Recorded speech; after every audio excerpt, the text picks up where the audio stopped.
Students, हमने पिछले क्लासों में character of a happy life के सभी स्टैंजा को रीड किया। तो आज हम उस चैप्टर का सेंट्रल आइडिया करना सीखेंगे। देख सकते हैं आप सेंट्रल आइडिया। सेंट्रल का मतलब है केंद्रीय, आइडिया का मतलब होता है भाव। तो आप ऐसे ही समझ सकते हैं केंद्रीय भाव मतलब उस पोयम का जो भी केंद्र है, उसके केंद्र से जो भी भाव उत्पन्न होते हैं हमें वही इसमें दर्शाना होता है। उसके लिए हमें बार बार स्टैंजा को देखने की कोई आवश्यकता नहीं है। हम वो पूरा पोयम पढ़ चुके हैं, हमें पता है कि लेखक हमें क्या बताना चाहते हैं। तो अब उन्हीं के बातों को हम अपने शब्दों में यहाँ लिखेंगे। तो सबसे पहले एक दो लाइन में हम उस पोयम के बारे में बताएंगे कि किस तरह का वो पोयम है, किसने लिखा है। फिर उसके बाद हमने जो जो पढ़ा हुआ है उसमें से जो लाइनें हमें लगेंगे कि वो लिखने लायक है हम यहाँ दर्शा देंगे। तो चलिए आइए देखते हैं।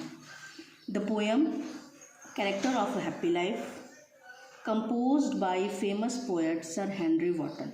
तो पहली लाइन में हमने ये बता दिया कि कविता अच्छे जीवन का सार प्रसिद्ध कवि सर हेनरी वॉटन जी के द्वारा रचित है।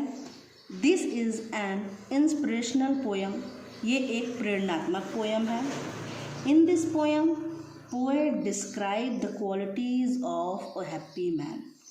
इस कविता में पोएट मतलब कवि ने एक खुशहाल व्यक्ति के गुणों का वर्णन किया है। A happy man is honest and truthful. एक खुशहाल व्यक्ति ईमानदार और सच्चा होता है। He is not afraid of death, वह मृत्यु से नहीं डरता है। He is not master of his desire, वह अपनी इच्छाओं का मालिक नहीं है। जैसा कि हम इसमें पहले भी बात कर चुके हैं कि वो अपने मन की इच्छाओं के अनुसार नहीं चलता, उसे पता है क्या सही है क्या गलत है, वो उसी अनुसार कार्य करता है। He always works according to his conscience. Conscience का मतलब हम पहले भी बता चुके हैं कि अंतरात्मा। तो वो हमेशा अपने अंतरात्मा के अनुसार ही कार्य करता है। ही does not want favour of king, उसे राजा के कृपा की आवश्यकता नहीं है। And care of criticism of common people. Common people मतलब सामान्य लोग, क्रिटिसिज्म मतलब आलोचनाएं, और उसे सामान्य लोगों के द्वारा किए गए आलोचनाओं की भी परवाह नहीं होती। He does not feel jealous of any one's progress. हम पहले भी इस पे बात कर चुके हैं कि ऐसा व्यक्ति किसी दूसरे व्यक्ति की उन्नति को देखकर जलन की भावना नहीं रखता। He praise for God day and night. इस तरह का व्यक्ति केवल भगवान से डरता है और वह सुबह शाम भगवान की ही प्रार्थना करता है। ही does not care for rise और फॉल इन लाइफ, वह जीवन के उतार चढ़ाव से नहीं डरता या उसकी परवाह नहीं करता। He is Lord of himself, ऐसा व्यक्ति स्वयं का मालिक होता है क्योंकि वो दूसरे के अनुसार नहीं चलता है।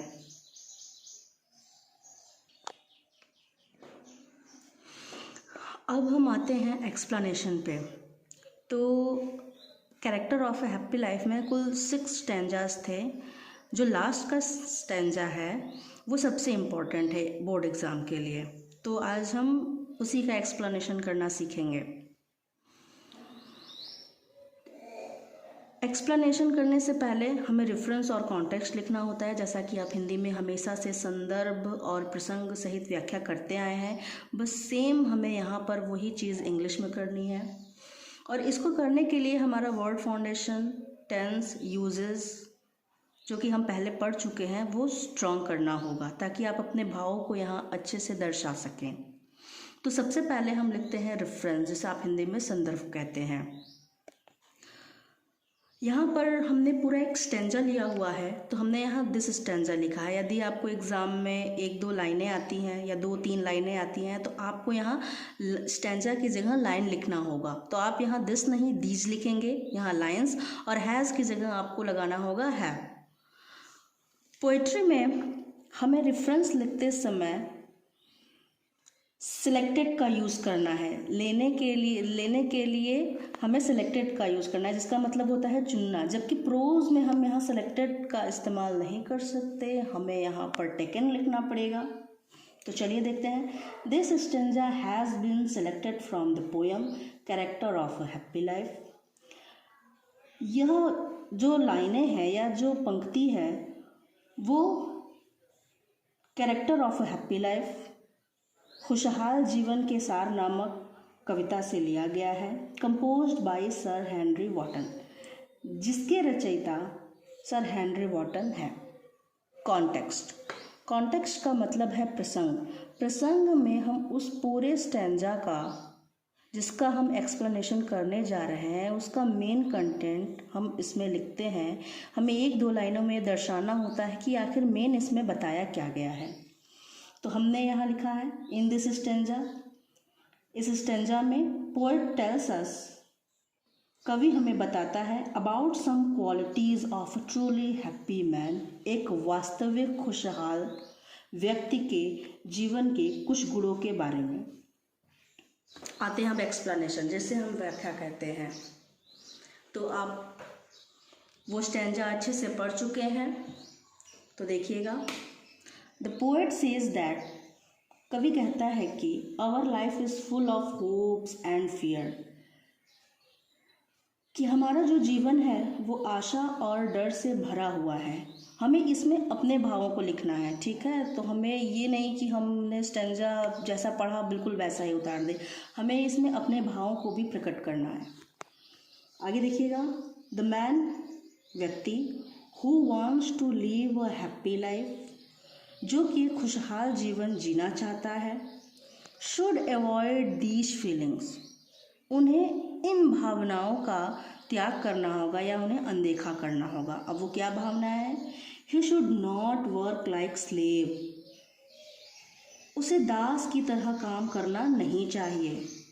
In the hope of achievements, उपलब्धियों की आशा में, उसे किसी का दास बनकर उपलब्धियों के लालच में कार्य नहीं करना चाहिए। And he should not fear to face failure, और उसे असफलताओं का सामना करने से भी नहीं डरना चाहिए। आगे देखिए। His desire should under his control, उसके इच्छाओं पर उसका नियंत्रण होना चाहिए। इच्छा ही हर असफलता का कारण होती है, तो हमें अपनी इच्छाओं को अपने नियंत्रण में रखना चाहिए। ये जो लाइनें हमें ये भी बताती हैं। He should be master of himself, जो ऐसा व्यक्ति है वो स्वयं का मालिक बन जाता है। यदि वो इतनी चीज़ें कर लेता है तो वो स्वयं का मालिक बन जाता है, या उस स्वयं का मालिक होना चाहिए। Although he has no worldly wealth, although का मतलब है यद्यपि, he has no worldly wealth, उसके पास सांसारिक धन संपत्ति नहीं है, but he is the master of all the world in the true sense, लेकिन सच्चे सेंस में, सच्चे रूप में वो पूरे संसार का मालिक होता है। जिसने ये सभी क्वालिटी अपने अंदर रख ली वो वास्तव में पूरे संसार का मालिक है, भले वह किसी भी धन संपत्ति का मालिक हो न हो, ये पूरी दुनिया उसकी है।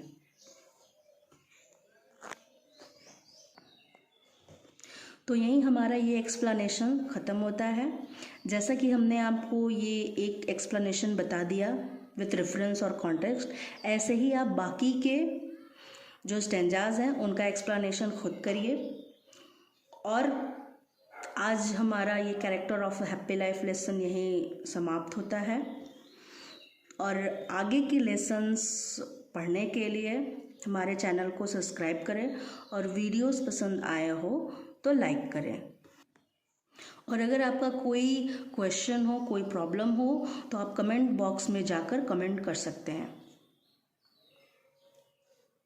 Thank you.